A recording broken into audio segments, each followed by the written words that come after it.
Hello, good afternoon. This is Myesha Marie coming to do our Reading the Bible together. And we'll be reading Numbers chapter 34 from the New Living Translation. I hope you all are having a wonderful Wellness Wednesday. Tomorrow Tuesday. So we're going to go ahead and get started. Then the Lord said to Moses, "Give these instructions to the Israelites. When you come into the land of Canaan, which I am giving you as your special possession, these will be the boundaries. The southern portion of your country will extend from the wilderness of Zin, along the edge of Edom. The southern boundary will begin on the east at the Dead Sea. It will then run south past Scorpion Pass in the direction of Zin. Its southernmost point will be Kadesh Barnea, from which it will go to Hazer Adair and on to Asmon. From Asmon, the boundary will turn toward the brook of Egypt and end at the Mediterranean Sea.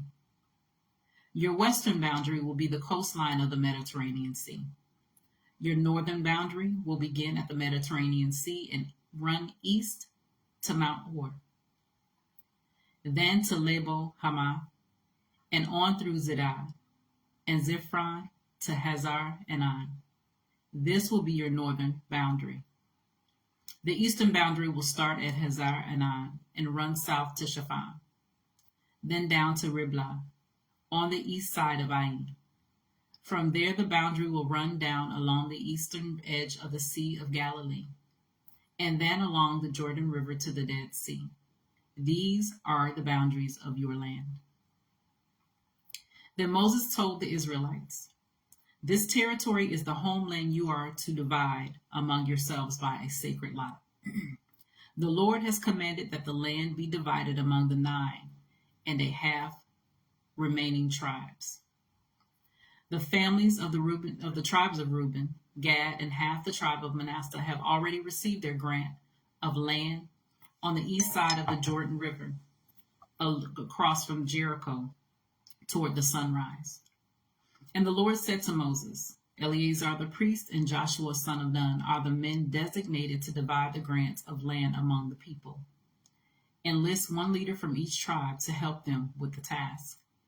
These are the tribes and the names of the leaders: Judah, Caleb son of Jephunneh; Simeon, Shemuel son of Ammihud; Benjamin, Eladad son of Kislon; Dan, Bukai son of Jogli; Manasseh son of Joseph; Hananiah son of Ephod; Ephraim son of Joseph; Chemiel son of Shiftan;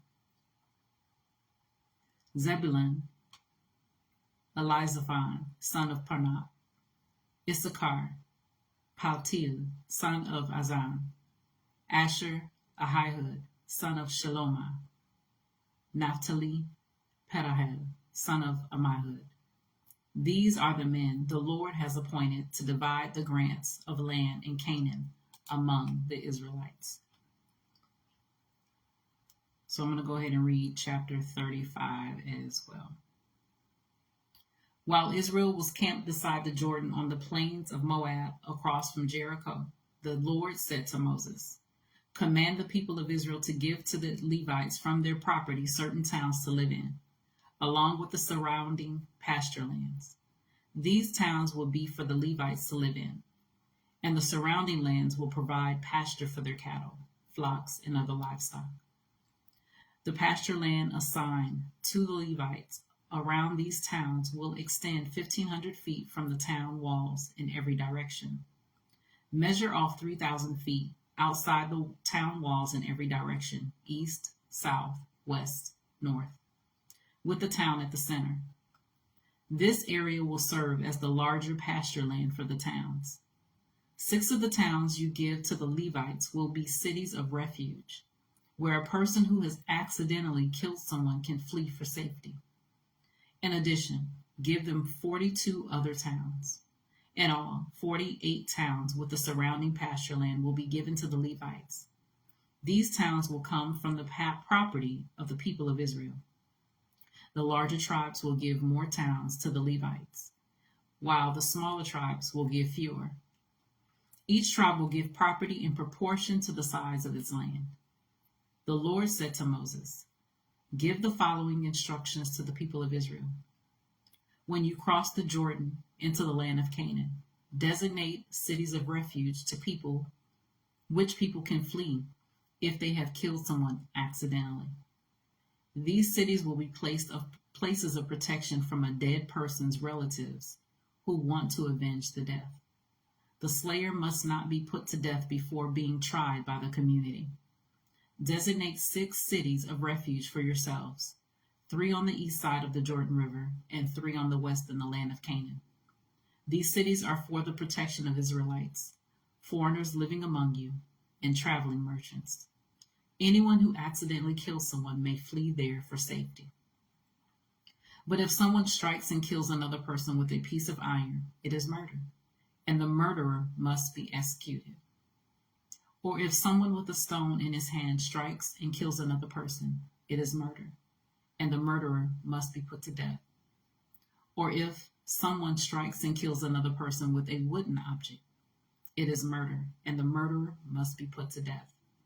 The victim's nearest relative is responsible for putting the murderer to death. When they meet, the avenger must put the murderer to death. So if someone hates another person and waits in ambush, then pushes him or throws something at him and he dies, it is murder. Or if someone hates another person and hits him with a fist and he dies, it is murder. In such cases, the avenger must put the murderer to death when they meet. But suppose someone pushes another person without having shown previous hostility, or throws something that unintentionally hits another person, or accidentally drops a huge stone on someone, though they were not enemies, and the person dies. If this should happen, the community must follow these regulations in making a judgment between the slayer and the avenger, the victim's nearest relative. The community must protect the slayer from the avenger and must escort the slayer back to live in the city of refuge to which he fled. There he must remain until the death of the high priest, who was anointed with sacred oil. But if the slayer ever leaves the limits of the city of refuge, and the avenger finds him outside the city and kills him, it will not be considered murder. The slayer should have stayed inside the city of refuge until the death of the high priest. But after the death of the high priest, the slayer may return to his own property.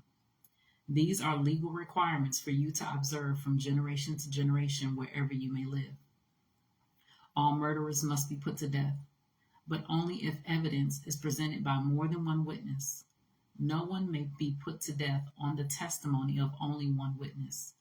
Also, you must never accept a ransom payment for the life of someone judged guilty of murder and subject to execution.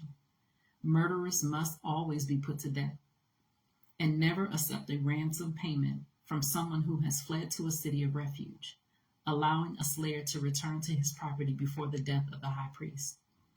This will ensure that the land where you live will not be polluted, for murder pollutes the land, and no sacrifice except the execution of the murderer can purify the land from murder. You must not defile the land where you live, for I live there myself. I am the Lord who lives among the people of Israel. So that was Numbers chapter 34 and chapter 35. Continue to search the scriptures daily to see what is true. Allow the Spirit of the Lord, allow Holy Spirit to illuminate the word into your heart, into your mind, bringing knowledge, understanding, and wisdom, and most of all, revelation of who God truly is, his nature, his character, and how much he truly, truly loves you. You guys take care.